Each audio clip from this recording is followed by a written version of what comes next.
قل يا أيها الناس إنما أنا لكم نذير مبين فالذين آمنوا وعملوا الصالحات لهم مغفرة ورزق كريم والذين سعوا في آياتنا معاجزين أولئك أصحاب الجحيم وما أرسلنا من قبلك من رسول ولا نبي إلا إذا تمنى ألقى الشيطان في أمنيته فينسخ الله ما يلقي الشيطان ثم يحكم الله آياته والله عليم حكيم ليجعل ما يلقي الشيطان فتنة للذين في قلوبهم مرض والقاسية قلوبهم وإن الظالمين لفي شقاق بعيد وليعلم الذين أوتوا العلم أنه الحق من ربك فيؤمنوا به فتخبت له قلوبهم وإن الله لهادي الذين آمنوا إلى صراط مستقيم ولا يزال الذين كفروا في مرية منه حتى تأتيهم الساعة بغتة أو يأتيهم العذاب يوم عقيم الملك يومئذ لله يحكم بينهم فالذين آمنوا وعملوا الصالحات في جنات النعيم والذين كفروا وكذبوا بآياتنا فأولئك لهم عذاب مهين.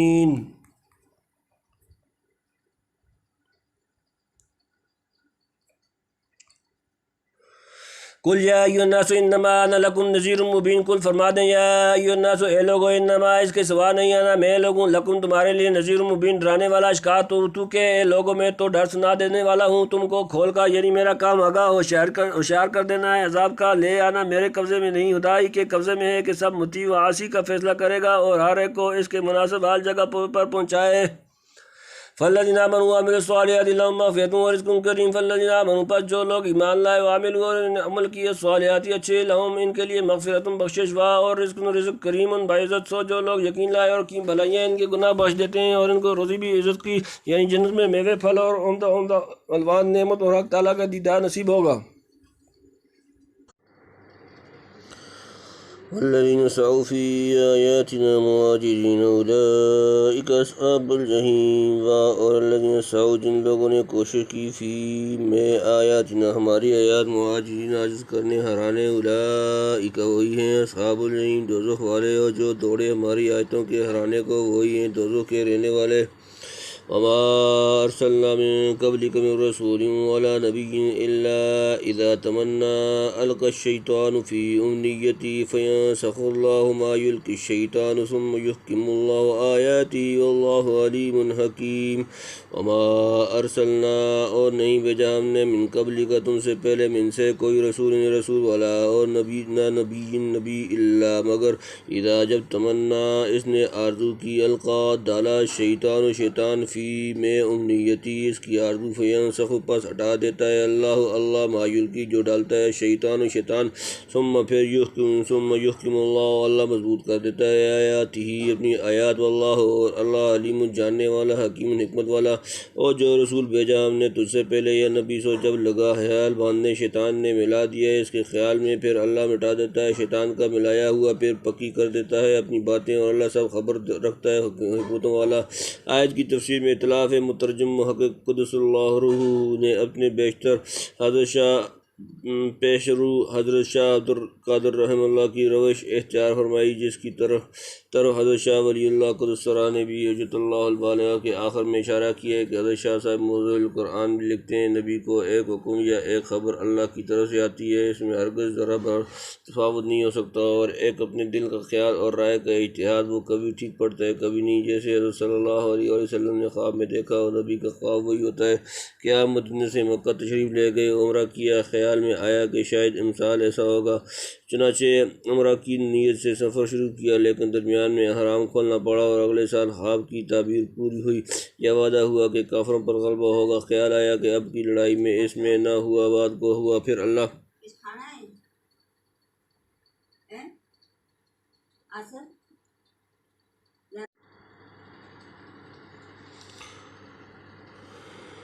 پیشن گوئی کے ساتھ ملا کر اپنی ذات خیال کی اشاعت نہیں کرتا بلکہ دونوں کو الگ رکھتا ہے. باقی اس صورت میں القاء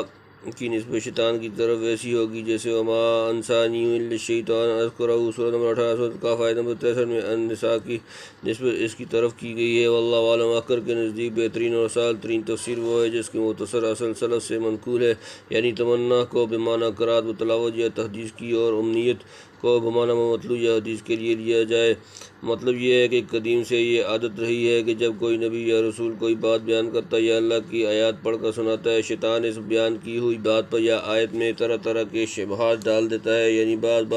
باتوں کے متعلق بہت لوگوں کے دلوں میں وسوسہ اندازی کر کے شکوک و شبہات پیدا کر دیتے ہیں۔ مثلا نبی نے آیت انما حرم علیکم المیتۃ والدم ولحم الخنزیر ما اہل بہ لغیر اللہ سورۃ نمبر 2 سورۃ البقرہ آیت نمبر 173 پڑھ کر سنائی۔ شیطان نے شبہ ڈالا کہ دیکھو اپنا مارا ہوا تو حلال اور اللہ کا مارا ہوا حرام کہتے ہیں، یا آپ نے انکم ما تعبدون من دون اللہ حسب جہنم سورۃ نمبر 21 سورۃ الانبیاء آیت نمبر 98 پڑھا۔ اس نے شبہ ڈالا کہ ما تعبدون من دون اللہ میں حضرت مسیح عزیر اور ملائکۃ اللہ بھی شامل ہیں، یا آپ نے حضرت مسیح کے متعلق پڑھا وکلمۃ القاها الی مریم وروح من سورۃ نمبر 4 سورۃ النساء آیت نمبر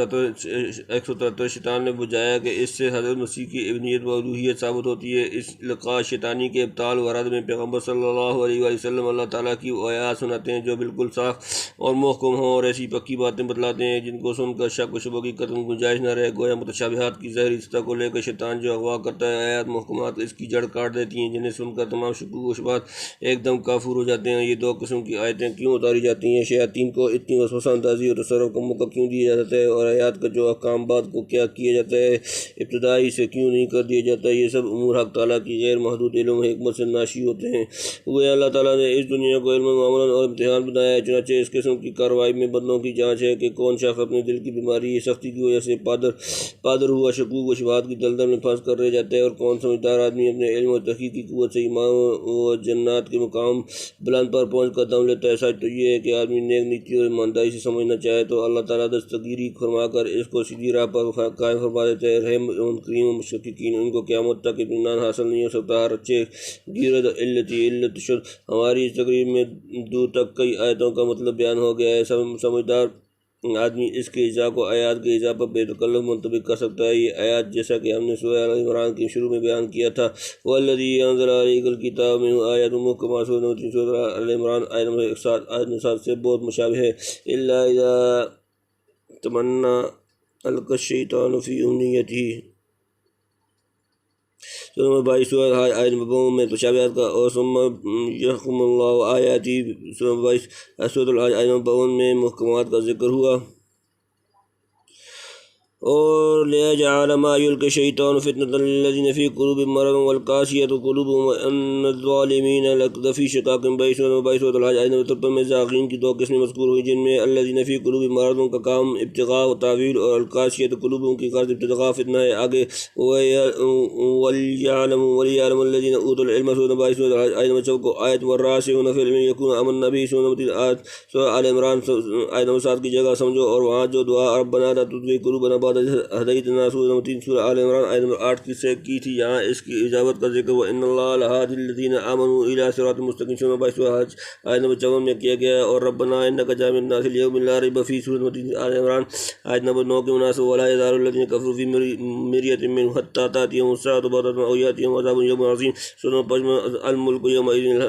آیت نمبر 55 الْمُلْكُ يَوْمَئِذٍ حق اللہ یحکم بینہم سورۃ 22 سورہ حج آیت نمبر 55 ہوئی تنبیہ۔ آیت حاضرہ کے تخت مفسرین نے جو قصہ غرانیق کا ذکر کیا ہے اس پر بحث کا یہاں موقع نہیں، شاید سورہ نجم میں کچھ لکھنے کی نوبت آئی، ہم نے شرح صحیح مسلم میں بہت بسط سے اس پر کلام کیا ہے۔ بہرحال آیت کا مطلب سلف کی تفسیر کے موافق بالکل صاف سے گویا یہ تفصیل اس کی ہوئی جو اوپر والذین سعوا فی آیاتنا معاجزین میں ابطال آیات اللہ کی صحیح کا ذکر تھا۔ لِيَجْعَلَ مَا يُلْقِي الشَّيْطَانُ فِتْنَةً لِّلَّذِينَ فِي قُلُوبِهِم مَّرَضٌ وَالْقَاسِيَةِ قُلُوبُهُمْ وَإِنَّ الظَّالِمِينَ لَفِي شِقَاقٍ بَعِيدٍ لِيَجْعَلَ تاکہ بنائے وہ ما یلقی وہ جو ڈالا شیطان فتنہ ایک آزمائش للذین ان لوگوں کے لیے فی قلوبہم کے دلوں میں مرض ہوا، اور القاسیۃ سخت قلوب ان کے دل، وَإِنَّ اور بے شک ظالم جمع فی شقاق البتہ سخت میں بعید دور بڑی، اس واسطے کہ جو کچھ شیطان نے ملایا اس سے جانچے ان کو کہ جن کے دل میں روگ ہیں اور جن کے دل سخت ہیں اور گناہگار تو ہیں، مخالفت میں دور جا پڑے،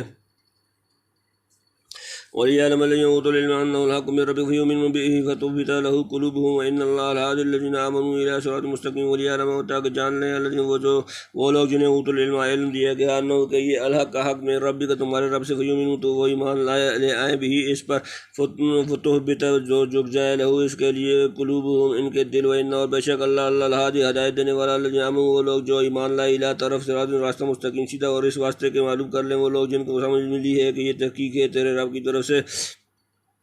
پھر اس پر یقین لائے نرم ہو جائیں اس کے آگے ان کے دل اور اللہ سمجھ جانے والا ہے یقین لانے والوں کو اور راشدی موضع القرآن میں ہے یعنی اس میں گمراہ بہکتے ہیں سو ان کا کام ہے بہکنا اور ایمان والے اور زیادہ مضبوط ہوتے ہیں کہ اس کلام میں بندے کا دخل نہیں اگر ہوتا تو یہ بھی بندہ کے خیال کی طرح کبھی بھی صحیح کبھی غلط نکلتا ہو جس کی نیت اعتقاد پر ہو اللہ اس کو یہ بات سمجھاتا ہے حضرت شاہ صاحب نے یہ فائدہ اپنے مذاق کے موافق لکھا ہے ہمارا جو خیال ہے اس کی تقریر گزشتہ فائدہ میں گزر چکی واللہ عالم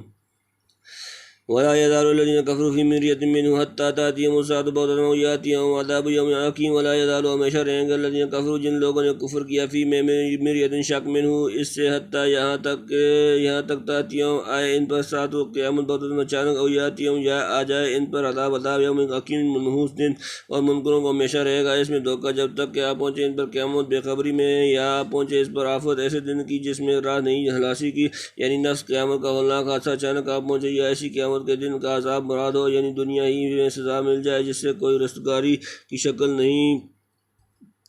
الملک یومئذ للہ یحکم بینہم الذین آمنوا وعملوا الصالحات فی جنات النعیم الملک بادشاہی یومئذ اس دن للہ اللہ کے لیے یحکم فی